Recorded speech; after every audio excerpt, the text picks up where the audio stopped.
어느 초등학생이 이런 기도를 드렸다고 합니다. 하나님, 하루 종일 기분 좋게 해주세요. 짝이 놀리지 않게 해주세요. 또 선생님 재미있게 해주시고요. 만난 급식 나오게 해주세요. 숙제는 코딱지만큼 나오게 하게 해주시고 또 좋은 형이 되게 해주세요. 피아노 못 치는 위층 아줌마 실력이 늘게 해주시고 맥주 좋아하는 아빠 건강 조심하게 해주세요. 아기 고양이 쫓아내는 1층 할아버지 야옹이 이뻐하게 해주세요. 라고 기도했대요.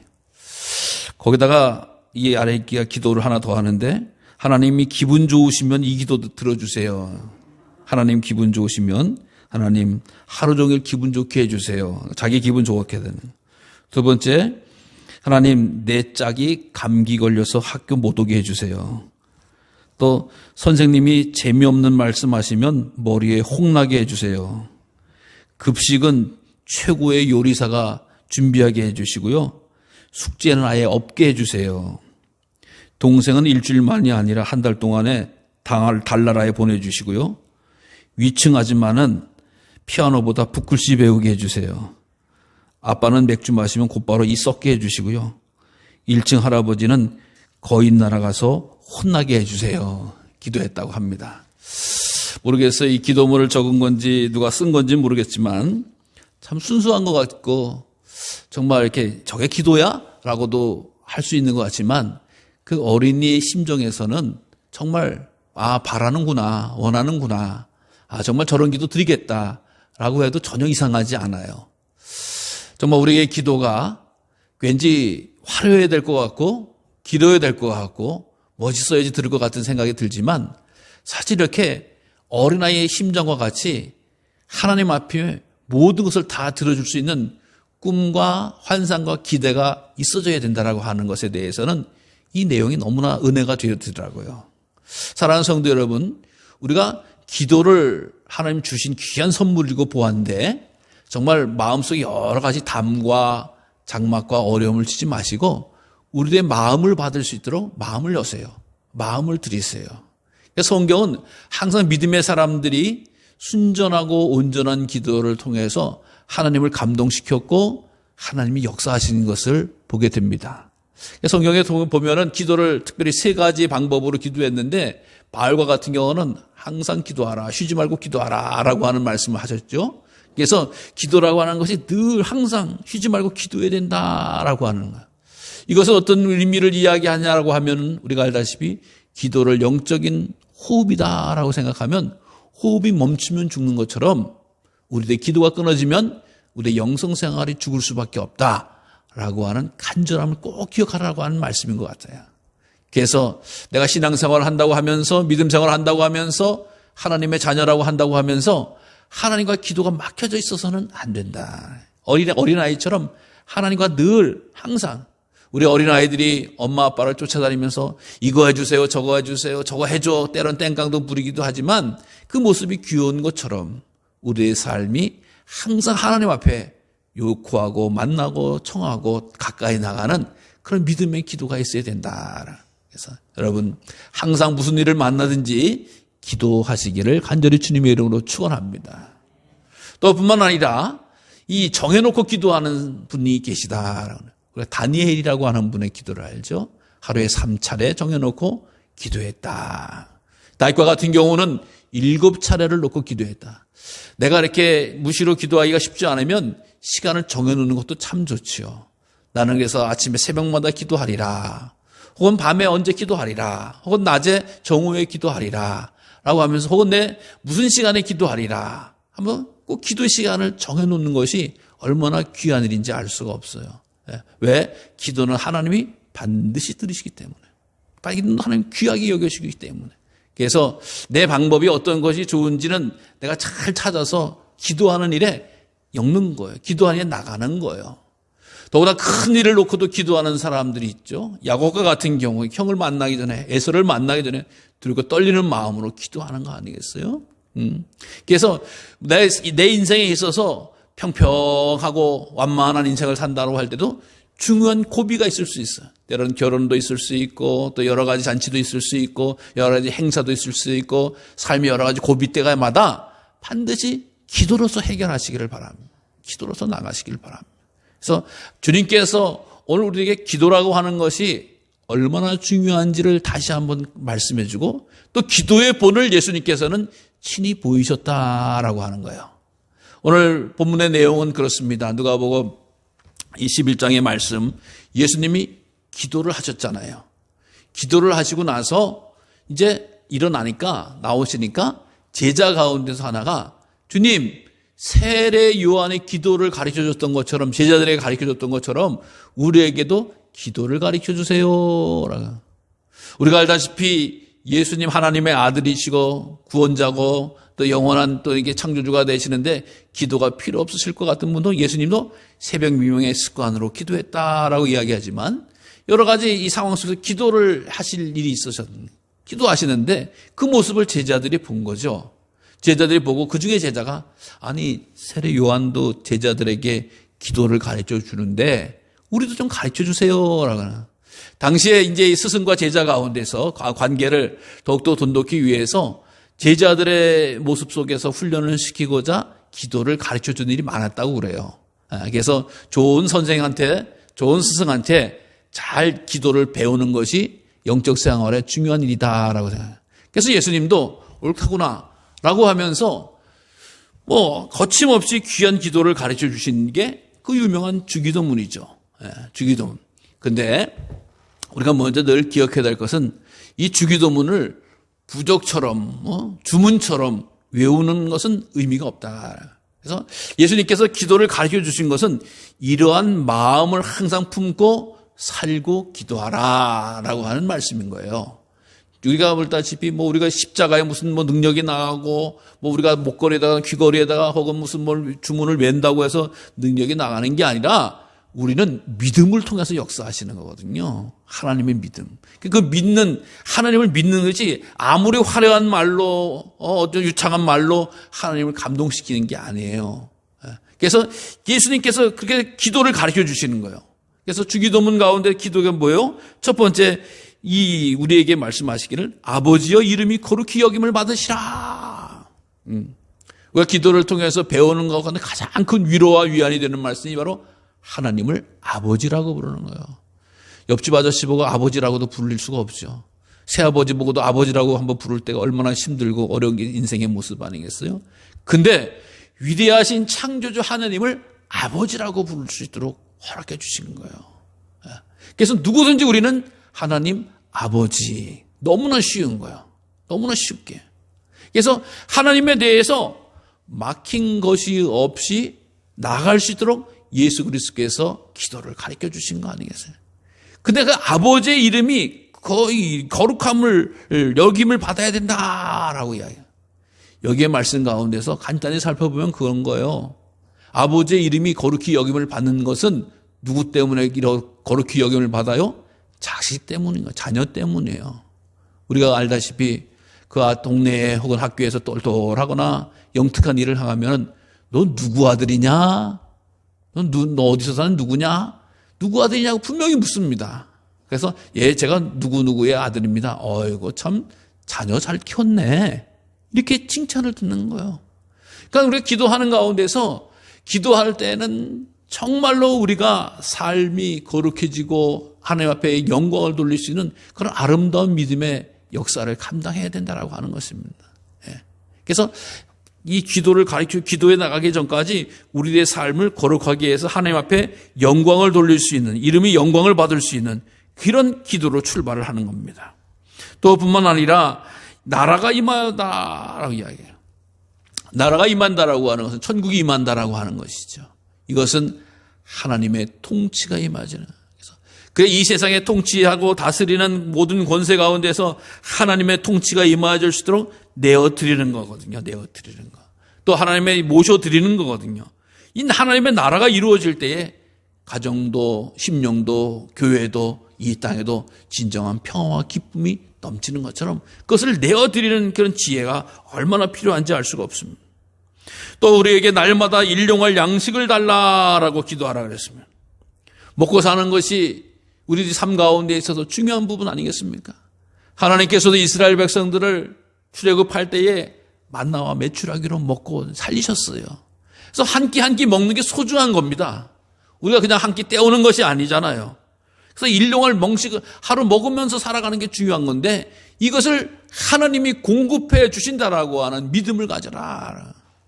내가 일해서 돈 버는 것이고 내가 수고해서 애써서 돈이 생기고 먹을 것이 생기는 것이 아니라 하나님께서 허락해 주신 양식이다라고 믿음의 고백이 있어야 된다라고. 그래서 이 모든 것을 가운데 먹이시고 입히시는 하나님이시라고 하는 것, 나의 요구를 채워주시는 하나님이시라고 하는 것을 고백하라라고 하는 것을. 또 뿐만 아니라 제일 중요한 죄를 사하여 달라라고 기도하라라고 하는 것. 인생의 가운데서 죄의 문제는 해결할 수 없는 문제입니다. 또 끊임없이 죄의 가운데서 거할 수밖에 없는 것이 우리입니다. 십자가의 보혈로 구속받은 우리지만 우리도 죄를 지을 수밖에 없어요. 그래서 늘 죄에 대한 부분을 간구해야 되는데 그냥 간구하지 말라는 거예요. 예수님은 어떻게 해요? 이웃의 죄를 용서한 것처럼. 이것은 뭐냐? 이 성경의 원문을 통해서 보면 그런 거예요. 죄를 구하기 전에 너 주변에서 너한테 빚진 사람들 있지? 그 빚 좀 까줘. 그 빚 받지 마. 그러면서 너도 그 하나님한테 좀 용서를 구하라 라고 하는 거야. 이자까지 탁탁 터서 받으라라고 하는 것이 성경의 정신이 아니라 돈 못 받아도 괜찮아. 그건 못 받으면서 탕감해 주면서 살아. 이렇게 하면서 예수님이 가르쳐 주신 거예요.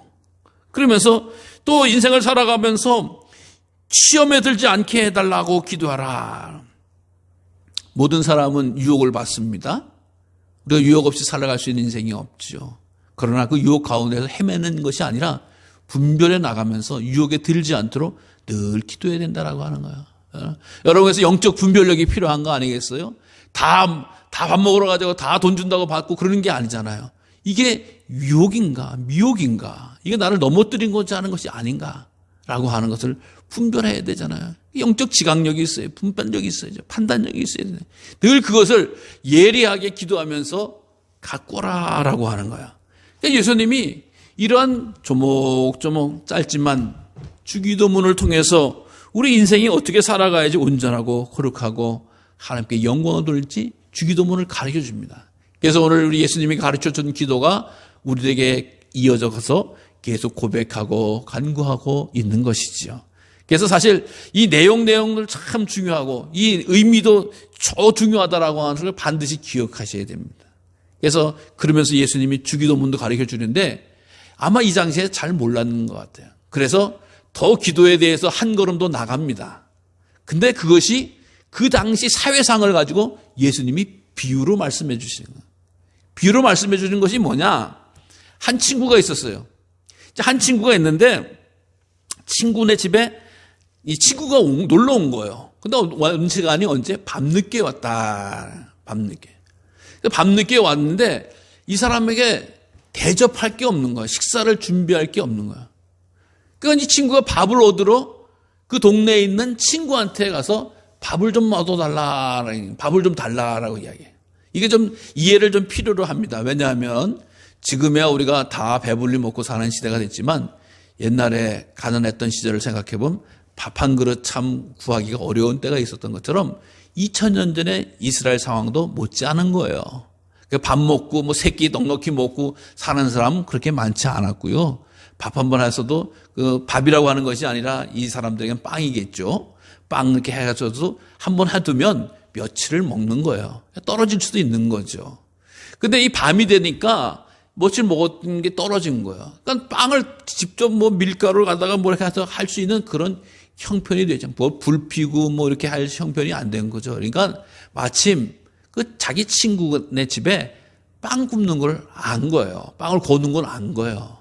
여러분 우리가 알다시피 옛날에도 누구네 집에서 오늘 생선 굽네, 고기 굽네, 대충 다 아시잖아요. 다 아셨잖아요.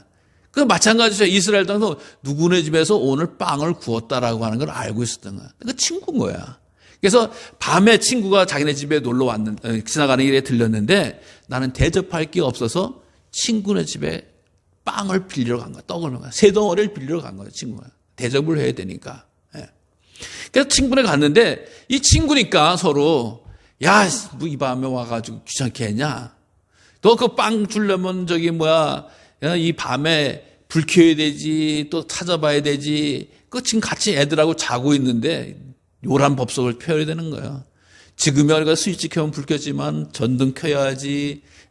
또 이스라엘 집 구조상 돌로 진 집이기 때문에 유리창도 조그만하고 어두운 거예요. 깜깜한 거예요. 그러니까 다 불을 밝히고 하지 않으면은 단칸방에서 사는 사람이 요란을 떨 수밖에 없다라고 해요. 그러니까 친구니까 안 줄 수도 있다는 거죠. 못 줄 수도 있다는 거예요. 근데 줄 수 없다라고 하는 것이 강청을 한다는 거예요. 야, 그러지 말고 좀 빵 좀 줘! 라고 이야기하는 거예요. 손님 왔잖아! 이렇게 이야기할 수 있다는 거예요. 그러면 줄 수밖에 없다는 거예요. 왜?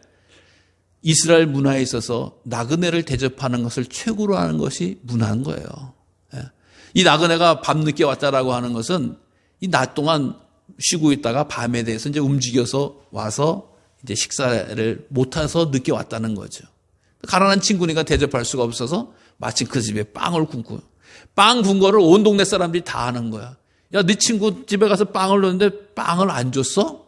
이 소문이 돌면은 입장이 난처해진 거예요, 공동체 사회에서.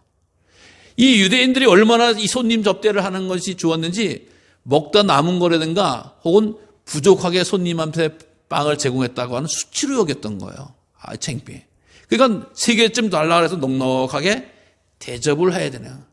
그러니까 친구 관계로서는 끊을 수 있지만 그 체면 따지고 동네 문제 따지고 좀 줘라고 하면 아주 골치 아픈 문제가 생기거든요. 그러니까 어쩔 수 없이 줄 수밖에 없다. 예수님이 그 말씀을 하시는 거예요.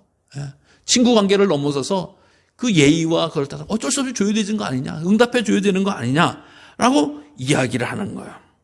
그러면서 예수님께서 구하라 그러면 너에게 주실 것이다. 찾으라 그러면 찾을 것이다. 문을 두드리라 그러면 열릴 것이다. 구하라. 구하는 것은 항상 겸손하게 구해야 되는 거죠. 이 구하라고 하는 것은 좀 줘봐. 언변적으로 하는 게 아니야. 우리가 알다시피 뭘 상대방이 부탁하게 되면 겸손하게 구하는 거죠. 나 좀 도와주길 원해. 일 좀 해주길 원해. 또 얼마 꿔주길 원해. 또 어떻게 해주길 원했나. 라고 해서 겸손하게 요청하는 거예요. 겸손하게 요청하고 낮게 요청을 하면은 그것이 주신다라고 하는 거예요. 또 찾으라라고 하는 거예요. 찾는다고 하는 것은 우리가 보물찾기를, 여러분 기도 한 번 해서 바로 응답되는 게 아니에요. 꾸준히 해요. 여러분 보물찾기에서 난 한 번에 보물 찾았어라고 하는 사람은 상당히 아주 재주가 좋은 분이고 운이 좋은 분이지만 사실은 보물찾기 하려고 하면 여기도 뒤져보고 저기도 뒤져보고 나무 위도 바위숲 밑에도 보고 돌멩이도 줄쳐보고 별짓을 다 해야지 찾아야 되는 거 아니겠어요? 기도라고 하는 것도 그런 거예요. 내가 기도했다고 하나님이 반드시 응답해 줘야 된다라고 하는 의무가 없는 겁니다. 하나님의 뜻이 어디 있는지 그것을 찾아가야지 만나는 거예요. 어디 뒀는지 내가 저기 있을 거다라고 해서 간 데를 없으면 어떡하는 거예요? 못하는 거예요. 그러니까 찾으라라고 하는 게 그런 의미인 거예요. 하나님의 뜻이 어디 있는지를 잘 찾아봐라. 또 그 다음에 두드리라라고 그래야지 열린다는.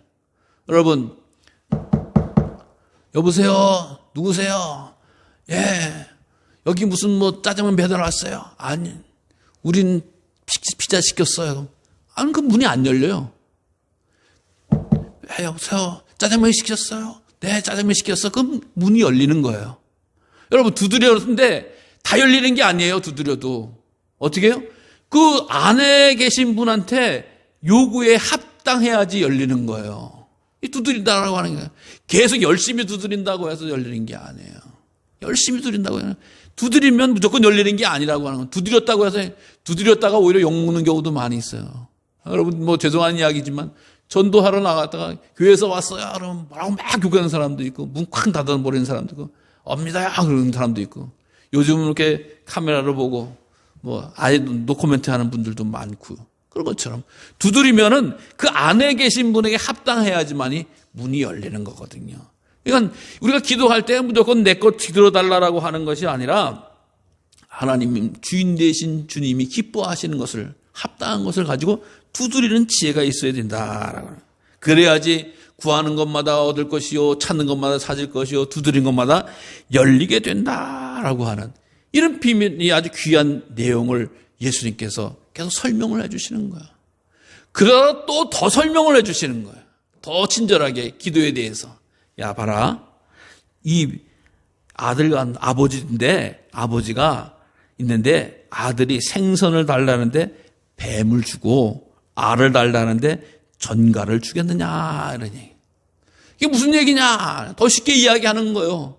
이제 식사가 되면은 이제 식사를 먹어야 되잖아요. 근데 이스라엘 식탁에서는 이 생선을 먹고 이렇게 되는 건데 생선과 비슷한 이 뱀을 먹는 경우도 있다. 우리처럼 뭐 몸보신하기 위해서 뱀을 먹는 게 아니라 이 성서시대의 사람들은 물뱀을 잡아서 이렇게 먹으면 생선과 같은 그 단백질을 섭취한다는 거예요.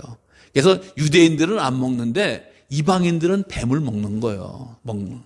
그래가지고 근데 생선을 달라 하는데 뱀을 주겠느냐? 이스라엘 사람은 절대 그런 일이 없다라고 하는 거죠. 자녀에게 주는. 또 알을 달라고 하는데 식사에 가장 중요한 것 가운데 하나는 또 계란, 삶는 달걀을 먹는 걸 중요하게 여기는데 거기에 모양만 비슷한 전갈이 어떻게 되죠? 꼬리가 이렇게 휘어서 이렇게 둥그렇게 감은 거예요. 그러니까 얼추 보면 모양은 비슷한 거, 동그랗게 몸이 말리면은 비슷한데 전갈을 주지 않는다라고 하는 것을 말하는 거죠. 그래서 아버지는 어떤 분이시냐? 아버지는 정말로 좋은 것을 주시는데 성령을 주시지 않겠느냐? 성령을 주세요. 여러분, 우리 인생에 있어서 가장 좋은 선물이 바로 성령이다라고 예수님이 말씀하시는 거예요. 그래서 기도하는 가운데 성령을 받으면 이 성령을 통해서 하나님의 귀한 역사가 나타나기 때문에 기도하는 사람에게 있어 너무나 중요한 것이고 기도 안에 있어 가장 큰 응답으로 다가오는 것입니다. 가장 좋으신 성령님이 함께 하시면 지혜가 열리고 문제가 해결되어지고 우리의 어두운 눈이 밝아지게 되어지고 인생사가 풀려지는 복을 누리게 되는 줄로 믿습니다. 그래서 우리가 기도하면서 성령을 받는다고 하는 것이 얼마나 귀한 일인지 알 수가 없어요. 이스라엘 백성이 예수님께서 십자가에 달려 돌아가시고 부활하신 후에 성령 받기를 구했던 거 아니에요? 기도했던 거 아니에요?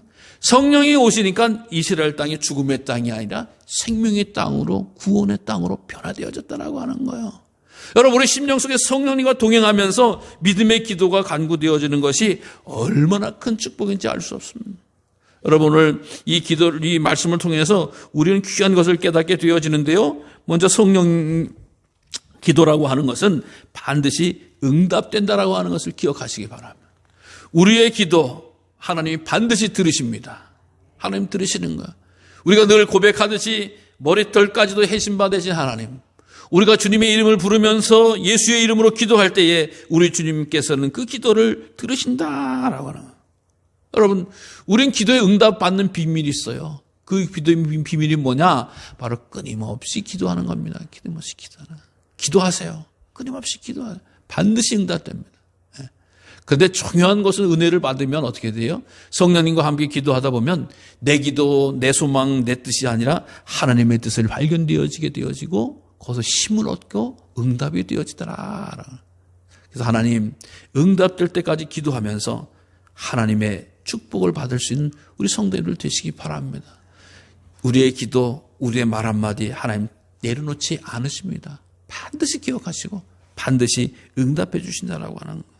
그러면서 끊임없이 우리는 하나님 앞에 온유하고 겸손한 마음을 잃어버려서는 안 되는 줄로 믿으시길 바랍니다.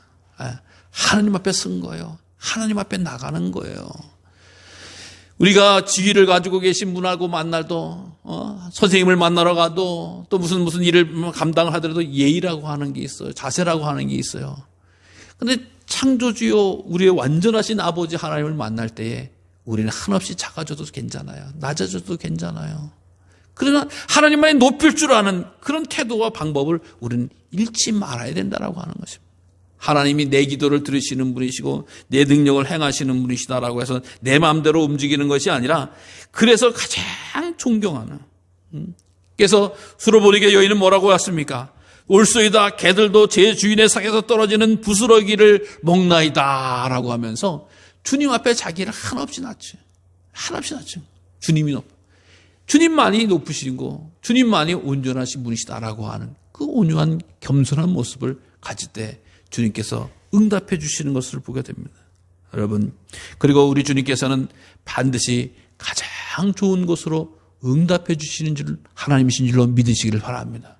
기도의 응답은 가장 좋은 것인 거예요. 가장 좋은 거, 최고야, 최선인 거예요. 예. 여러분, 그렇기 때문에 우리들의 믿음의 생활, 우리들의 인생 가운데서 기도할 수 있다라고 하는 큰 축복입니다. 큰 은혜입니다. 큰 아주 생명이라고 하는 거예요. 어떤 분이 기도의 무게라고 하는 글을 적은 것을 보게 됩니다. 2차 세계대전이 끝나고 얼마 되지 않았을 때 한 부인이 성탄절 앞두고 아이들이 먹을 수 있도록 음식물을 좀 달라고 해요. 음식물이 돈이 얼마 있냐 그러니까 사실 남편이 전쟁에서 죽어서 내가 기도밖에는 해드릴 것이 없습니다라고 이야기를 했다는 거예요. 그러니까 당신 기도를 종이에 써달라. 그러면 내가 그거만큼 음식물을 주겠다. 성탄절이라고 하면은 가장 큰 명절이잖아요. 우리들의 설날 이상으로 외국 사람들은 즐기는 날이죠. 크리스마스. 그래서 기도 써주면 그 무게만큼 내가 이 식품을 주겠다. 그래서 그 부인이 이 기도 노트장에서 꺼내서 주는 거예요. 주면서 이게 내 기도입니다라고 해서. 그래서 주인이 노트 종이를 한 장을 얻어서 저울에다 탁 올려놨어요. 저울에다 탁 올려놓고 여기에 이제 저울에다 하나 놓으니까 껌 하나라도 올려주면 이 종이 한 장이야 가볍게. 저울에다 근데 빵을 하나 딱 올려놨는데 종이 있는 쪽이 탁 해서 움직이질 않는 거야. 이게 올라와야 되는데 빵을 탁 넣는데도 고기를 또 한 덩어리 넣는데 빵에다 고기를 넣는데 저울이 그대로 있는 거야. 그러니까 이 주인이 바쁜데 지금 성탄절 대목이라서 바쁜데 이런 일이 벌어지고 있으니까 아줌마 알아서 넣어 갖고 가세요. 이렇게 하면서 갖는 거야. 그러니까 빵도나 고기도나 과일도나 한참 담아도 저울이 움직이질 않는 거야. 그래서 한 뭉텅이를 가지고 집으로 돌아갔어요. 그러니까 이 장사하는 아저씨가 얼마나 주인이 화가 났겠어요. 야, 이상하다. 왜 저건 거야? 라고 그렇게 딱 살펴봤더니 저울이 고장난 것 같은 거예요. 저울이 고장났어요. 근데 그 주인이 그래서 도대체 뭐라고 기도문이 적혀져 있는 거야? 라고 봤더니 주님, 오늘날 우리에게 일용할 양식을 주시옵소서. 그러니까 남편 전쟁에 가서 죽었어. 정말 자기는 어떻게 할 수가 없는데 이 성탄절 맞이해서 큰 명절 맞이해서 애들과 따뜻한 한 끼, 만난 한 끼 먹으려고 하는데 먹을 방법은 없어. 어떻게? 기도했다는 거예요. 기도했는데 어떤 방법을 통해서인지 하나님께서 응답해 주었다라고 할 수 있어요. 우연일 수도 있다라고 이야기할 수도 있습니다. 여러 가지로 해석을 해볼 수도 있습니다. 그런 그 믿음의 기도를 하나님께서 받으셔서 또 그 주인에게 감동을 주셔서 그 기도의 종이와 함께 무게를 제기하셔서 그 한 가정에 귀한 은혜를 주었다. 그래서 기도의 무게가 과연 얼마냐라고 이야기할 때는 무한대다라고 하는 이런 이야기가 있다라고 하는 것입니다. 사랑하는 성도 여러분, 우린 기도를 잘 알아요. 기도해야 된다라고 하는 것도 잘 알아요. 여러 가지 해서 몰라서 못하는 게 아니에요. 그러나 진정 곧 필요한 것은 기도하는 일이다라고 하는 거예요. 어린아이와 같이 내 마음을 하나님 앞에 내어놓는 일이라고 하는 것입니다. 내가 때때로 해결해 보려고 하고 노력해 보려고 해도 안 되는 일이 얼마나 많은지 알 수가 없는 것이 우리들의 삶입니다. 그러나 하나님은 다 계획이 있으신 거예요. 다 해결할 길이 있으신 거예요. 그 인생의 해결자가 되신 주님 앞에 기도하는 은혜가 우리에게 넘치시기를 바랍니다. 어떤 분은 그런 이야기를 해요. 아침에 기도로 새 하루를 열고 저녁에 기도로 하루를 닫습니다 라고 하는 거예요. 우리 인생에 있어서 믿음 생활하게 된 큰 축복의 길로 걸어갔다고 하는 것은 이 기도의 능력자가 되시고 기도의 응답자가 되신 하나님을 알고 있는 것이고 그 하나님을 통해서 하나님과 동행하는 비밀을 알고 있는 것이 바로 우리 믿음의 자녀라고 하는 것입니다. 여러분, 앞으로 또 새롭게 또 다가올 여름 이 무더위 가운데서도 늘 하나님을 향해서 기도하시기 바랍니다. 기도에는 응답이 있습니다. 기도에는 축복이 있습니다. 기도에는 가장 좋은 선물이 올 줄로 믿으시길 바라고, 처음엔 부족할지도 몰라요. 잘 못하는 것 같을 수도 있어요. 어눌한 것 같을 수도 있어요. 그러나 하나님이 다 아세요. 부끄러워할 이유가 없습니다. 부족할 이유가 없습니다. 안 하는 게 문제지. 믿고 의지하고 간구할 때 하나님이 주신 가장 좋은 선물이 있음을 늘 기억하시면서 기도의 자리, 응답의 자리, 축복의 자리 우리 인생이 드려지기를 간절히 주님의 이름으로